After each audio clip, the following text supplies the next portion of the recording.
Convent शब्द पर गर्व न करें, सच समझे। ब्रिटेन में एक कानून था, लिव इन रिलेशनशिप, बिना किसी वैवाहिक संबंध के एक लड़का और एक लड़की का साथ में रहना। जब साथ में रहते थे तो शारीरिक संबंध भी बन जाते थे, तो इस प्रक्रिया के अनुसार संतान भी पैदा हो जाती थी, तो उन संतानों को किसी चर्च में छोड़ दिया जाता था।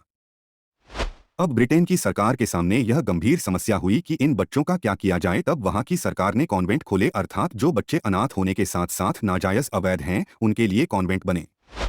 उन अनाथ और नाजायज बच्चों को रिश्तों का एहसास कराने के लिए उन्होंने अनाथालयों में एक फादर, एक मदर, एक सिस्टर की नियुक्ति कर दी, क्योंकि ना तो उन बच्चों का कोई जायज बाप है, ना ही माँ है।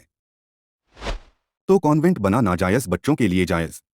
इंग्लैंड में पहला कॉन्वेंट स्कूल सन 1609 के आसपास एक चर्च में खोला गया था, जिसके ऐतिहासिक तथ्य भी मौजूद हैं। और भारत में पहला कॉन्वेंट स्कूल कलकत्ता में सन 1842 में खोला गया था। परंतु तब हम गुलाम थे और आज तो लाखों की संख्या में कॉन्वेंट स्कूल चल रहे हैं। जब कलकत्ता में पहला कॉन्वेंट स्कूल खोला गया, उस समय इसे फ्री स्कूल कहा जाता था। इसी कानून के तहत भारत में कलकत्ता यूनिवर्सिटी बनाई गई, बम्बई यूनिवर्सिटी बनाई गई, मद्रास यूनिवर्सिटी बनाई गई, और ये तीनों गुलामी के जमाने की यूनिवर्सिटी आज भी इस देश में हैं। मैकाले ने अपने पिता को एक चिट्ठी लिखी थी, बहुत मशहूर चिट्ठी है। उसमें वो लिखता है कि इन कॉन्वेंट स्कूलों से ऐसे बच्चे निकलेंगे जो देखने में तो भारतीय होंगे, लेकिन दिमाग से अंग्रेज होंगे। इन्हें अपने देश के बारे में कुछ पता नहीं होगा, इनको अपने संस्कृति के बारे में कुछ पता नहीं होगा, इनको अपनी परंपराओं के बारे में कुछ पता नहीं होगा, इनको अपने मुहावरे नहीं मालूम होंगे। जब ऐसे बच्चे होंगे इस देश में, तो अंग्रेज भले ही चले जाएं, इस देश से अंग्रेजियत नहीं जाएगी। उस समय लिखी चिट्ठी की सच्चाई इस देश में अब साफ साफ दिखाई दे रही है। उस एक्ट की महिमा देखिए कि हमें अपनी भाषा बोलने में शर्म आती है। अंग्रेजी में बोलते हैं कि दूसरों पर रुबाब पड़ेगा। अरे हम तो खुद में हीन हो गए हैं, जिसे अपनी भाषा बोलने में शर्म आ रही है, दूसरों पर रोब क्या पड़ेगा।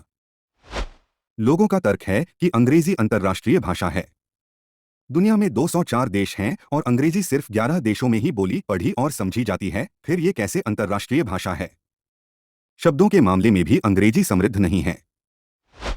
इन अंग्रेजों की जो बाइबिल है वो भी अंग्रेजी में नहीं थी, और ईसा मसीह अंग्रेजी नहीं बोलते थे। ईसा मसीह की भाषा और बाइबिल की भाषा अरमिक थी। अरमिक भाषा की लिपि जो थी वो हमारे बंगला भाषा से मिलती जुलती थी। समय के कालचक्र में वो भाषा विलुप्त हो गई। भारत देश में अब भारतीयों की मूर्खता देखिए, जिनके जायज माँ बाप, भाई बहन सब हैं, वो कॉन्वेंट में जाते हैं, तो क्या हुआ, एक बाप घर पर है और दूसरा कॉन्वेंट में, जिसे फादर कहते हैं। आज जिसे देखो कॉन्वेंट खोल रहा है, जैसे बजरंग बली कॉन्वेंट स्कूल, माँ भगवती कॉन्वेंट स्कूल। अब इन मूर्खों को कौन समझाए कि भैया माँ भगवती या बजरंग बली का कॉन्वेंट से क्या लेना देना।